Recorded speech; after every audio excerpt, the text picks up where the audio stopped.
শপথ গ্রহণের মধ্য দিয়ে নতুন পথ চলা শুরু করতে চলেছে বাংলাদেশ। এর আগে মঙ্গলবার বিএনপির নেতৃত্বের গঠন হতে চলেছে বাংলাদেশ সরকারের নতুন মন্ত্রিসভা। প্রাথমিকভাবে ৩০ সদস্যের এই মন্ত্রিসভায় থাকছেন ১২ জন পূর্ণমন্ত্রী এবং প্রায় ১৮ জন প্রতিমন্ত্রী।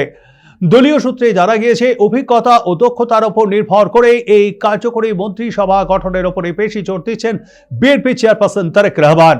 সিনিয়র অনেক নেতা এবার মন্ত্রিসভায় স্থান না পেলেও নতুন মুখ ও কর্মক্ষম নেতাদের অগ্রাধিকার দেওয়া হচ্ছে। তবে দলের কয়েকজন অভিজ্ঞ সদস্য গুরুত্বপূর্ণ দায়িত্বে থাকবেন বলে জানা গিয়েছে। পাশাপাশি বর্তমান সরকারের ২ জন সদস্য নতুন মন্ত্রিসভায় যুক্ত হতে পারেন বলে খবর। বিএনপি নেতৃত্বাধীন জোটের শরিক দলগুলির একাধিক নেতারও মন্ত্রিসভায় স্থান পাওয়ার সম্ভাবনা উড়িয়ে দেওয়া যাচ্ছে না। মঙ্গলবার মন্ত্রী পরিষদ বিভাগ থেকে সম্ভাব্য মন্ত্রীদের আনুষ্ঠানিকভাবে অবহিত করা হবে বলে জানা গিয়েছে। কি থাকছে নতুন মন্ত্রিসভায় সেই সম্পর্কে সুনির্দিষ্ট তথ্য প্রকাশ্যে না আসলেও বাংলাদেশের রাজনৈতিক মহলে তুমুল কৌতূহল বিরাজ করছে। ইতিমধ্যেই সম্ভাব্য প্রার্থীদের বায়োডাটা সংগ্রহ করা হয়েছে এবং সব দিক বিবেচনা করেই চূড়ান্ত সিদ্ধান্ত নিচ্ছেন তারেক রহমান।